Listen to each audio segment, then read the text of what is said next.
Hello दोस्तों, नमस्कार। स्वागत है आप सभी का आज के इस वीडियो में।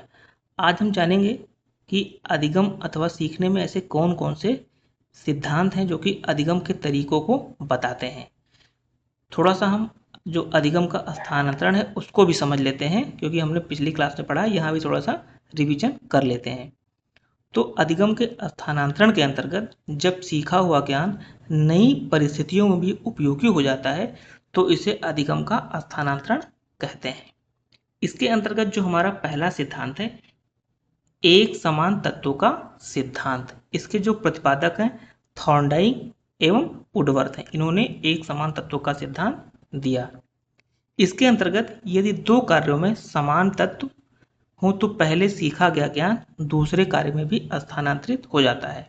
यहाँ पे जो कीवर्ड है ज्ञान, कौशल या परिस्थितियाँ, इसी को कहते हैं समान तत्व। यानी वर्तमान कार्य में जो होने वाला ज्ञान है, जो कौशल है, जो परिस्थितियाँ हैं, जो भी इस चीज़ में लग रही है वर्तमान कार्य में, अगर इससे जुड़ी हुई ज्ञान, कौशल या कोई भी परिस्थिति हमने पहले से कर रखी है तो उस ज्ञान का उपयोग यहाँ पे हम वर्तमान में कर सकते हैं। जैसे साइकिल चलाना सीखने के बाद मोटरसाइकिल चलाना सीखना आसान हो जाता है, क्योंकि सेम कॉन्सेप्ट वहाँ पे लगता है और इससे मिलता जुलता कॉन्सेप्ट यहाँ भी लग रहा है। तो समान तत्व होने के कारण पिछला ज्ञान वर्तमान में सहायता करता है। जो अगला हमारा सिद्धांत है सामान्यीकरण का सिद्धांत। इसके जो प्रतिपादक हैं चार्ल्स जेड हैं। इन्होंने ये बताया यदि विद्यार्थी किसी सिद्धांत या नियम को अच्छी तरह समझ ले तो उसे नई परिस्थितियों में भी लागू कर सकता है। जैसे गणित के सूत्र समझ लेने पर नए प्रश्न आसानी से हल किए जा सकते हैं। यहाँ पे जो सामान्यीकरण शब्द है, इसका मतलब ये होता है कि कोई कार्य या कोई क्रियाकलाप जब हम करते हैं तो धीरे धीरे क्या होता है कि हम वहाँ से एक सामान्य नियम निकाल लेते हैं और उस नियम का उपयोग हम आगे आने वाले कार्यों में करते हैं। जैसे इसको हम एक अलग एग्जाम्पल के द्वारा समझते हैं। मान लेते हैं आप किसी के घर जाते हैं और वहाँ पे आप जूता या जो आप चप्पल पहने रहते हैं आप नहीं उतारते हैं और अंदर की तरफ प्रवेश कर जाते हैं। अचानक से कोई व्यक्ति आता है वहाँ का और कहता है आपसे कहता है कि आपने जूता चप्पल जो पहना है वो नहीं निकाला है, तो आप इसको बाहर निकाल कर आइए। ठीक। अब दूसरी बार जाते हैं, फिर वही क्रियाकलाप होती है, आपसे फिर कहा जाता है कि आपने जूता या चप्पल आपको बाहर उतारना है, आपको पहनकर नहीं आना चाहिए। तो आपके दिमाग में ये चीज़ें आएंगी बार बार कि जब हमारे साथ बार बार ऐसा हो रहा है तो आप वहाँ से एक नियम निकालेंगे कि हमें किसी के घर जाना है तो हमारी कोशिश ये रहेगी कि हम जूता या चप्पल जो पहन कर जाते हैं उसको हम बाहर ही निकाल दें। यानी आपने वैसी परिस्थिति से आपने एक नियम निकाल लिया। तो इसी को कहते हैं सामान्यीकरण। यानी आपने एक एक्टिविटी से क्या निकाल लिया, एक नियम निकाल लिया। इसी को कहते हैं सामान्यीकरण। इंपॉर्टेंट है। बाकी ऊपर का भी जो नियम बताया गया है वो भी इंपॉर्टेंट ही है, लेकिन उससे ज़्यादा इंपॉर्टेंट है। उसके बाद आता है मानसिक प्रभावों का सिद्धांत। इसके जो प्रतिपादक हैं प्लेटो जी हैं और प्लेटो की जो ये विचारधारा से जुड़ा हुआ होता है। इसके अंतर्गत कठिन विषयों का अध्ययन करने से मानसिक शक्ति, जैसे मानसिक शक्तियाँ कौन कौन सी होती हैं, आपकी स्मृति हो गई, तर्क हो गया, ध्यान हो गया आदि का विकास होता है, जो कि अन्य कार्यों में भी सहायक होता है। सीधी सी बात है, जब हमारी मानसिक शक्ति तर्क हो गया, स्मृति हो गया, ध्यान हो गया और बहुत सारी चीज़ें होती हैं, जितनी ही मजबूत होगी वह उतना ही किसी कार्य में सहायक होगा। जैसे संस्कृत या गणित पढ़ने से तर्क शक्ति और स्मरण शक्ति का विकास होता है। यानी जब हम कोई क्वेश्चन लगाते हैं तो हम एक क्वेश्चन को कई तरीकों से लगा सकते हैं। शॉर्ट तरीके से लगा सकते हैं, लॉन्ग तरीके से लगा सकते हैं। बहुत सारे ऐसे तकनीकी स्किल्ड होती है जिसको हम बिना सॉल्व किए लगा सकते हैं। तो एक कार्य को करने के बहुत सारे तरीके होते हैं। ये चीज़ें हमें कहाँ से पता चलती है, ये हमारे मानसिक ज्ञान से पता चलती है। कब? जब हम उस चीज़ का अध्ययन करते हैं, खासकर जब हम कठिन विषय को पढ़ते हैं। जो हमारा अगला सिद्धांत है दो तत्वों का सिद्धांत। इसके जो प्रतिपादक हैं वो स्पीयरमैन है। इन्होंने यह बताया कि किसी भी कार्य में दो प्रकार के तत्व कार्य करते हैं, जी फैक्टर और एस फैक्टर। जी का मतलब जनरल, एस का मतलब स्पेसिफिक। जनरल का मतलब होता है एक सामान्य जानकारी। जैसे हम हिंदी पढ़ते हैं तो हिंदी के क्षेत्र में रहते हैं, हिंदी भाषी वाले क्षेत्र में रहते हैं, तो हमें हिंदी की सामान्य जानकारी होती है। लेकिन वहीं पे हम हिंदी को लेकर के हम रिसर्च करने लगे, कविताएं लिखने लगे, कहानियां लिखने लगे, तो हमें हिंदी को लेकर के एक विशेष जानकारी हो जाती है। इसी को कहते हैं स्पेसिफिक।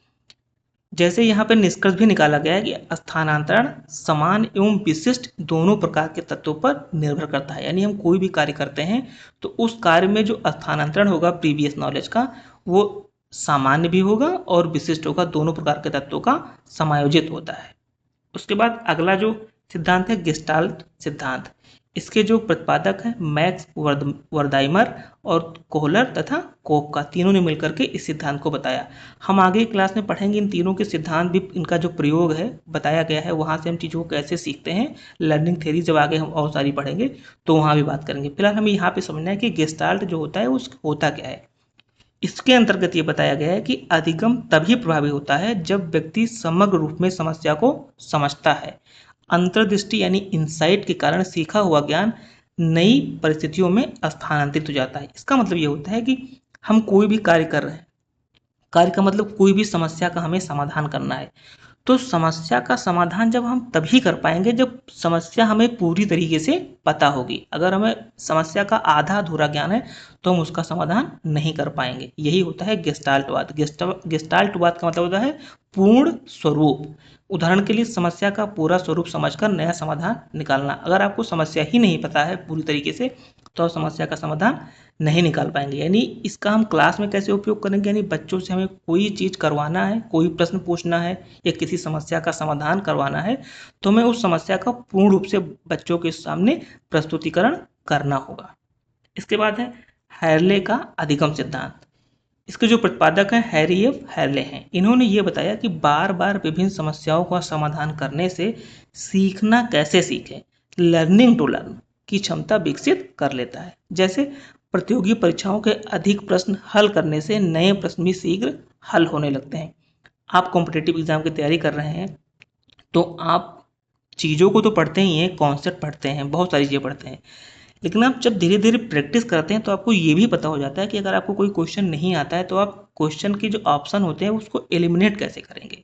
और बहुत सारी चीज़ें होती हैं कि जैसे आपको गेस कैसे करना है, तुक्का कैसे लगाना है, ये बहुत सारी चीज़ें होती हैं ये। लेकिन ये सारी चीज़ें जब आपको पता कब चलती हैं, पता तभी चलती हैं जब बार बार आप समस्या का समाधान करते हैं। तो ये चीज़ें इसके अंतर्गत बताई गई हैं। उसके बाद अगर हम इसके पूरे लेक्चर की हम सारांश बात करें तो थॉर्नडाइक ने एक समान तत्वों का सिद्धांत दिया, जेड ने सामान्यीकरण का सिद्धांत दिया, स्पीयर ने दो तत्वों का सिद्धांत दिया, वहीं पे गेस्टाल्ट अंतर्दृष्टि यानी इंसाइट पर आधारित अपना सिद्धांत दिया। हैलो ने लर्निंग सेट बताया कि सीखना कैसे होता है, मानसिक भावों का सिद्धांत मानसिक शक्तियों के विकास पर आधारित होता है। तो ये कुछ ऐसे अति इम्पोर्टेंट फैक्ट थे जो कि आपको जानना चाहिए था।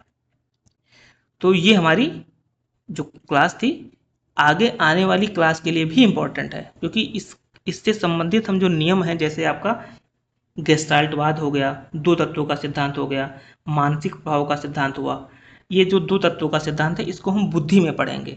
गेस्टाल्टवाद हम पढ़ेंगे जब हम लर्निंग के और कॉन्सेप्ट पढ़ेंगे तो वहाँ पे पढ़ेंगे। तो ये सारे इंपॉर्टेंट है, ये सारे शब्द इंपॉर्टेंट है, आपको इसको अपनी नोट्स में नोट करना है। बाकी हम मिलते हैं आगे की क्लास में, और इस क्लास से संबंधित इसमें कोई भी ऐसा पॉइंट है जो आपको समझ में नहीं आ रहा है तो कमेंट सेक्शन में जाकर कमेंट कर सकते हैं, हम उसका प्रॉपर तरीके से आंसर देंगे। तो मिलते हैं अगले क्लास में, तब तक के लिए दोस्तों नमस्कार, जय हिंद।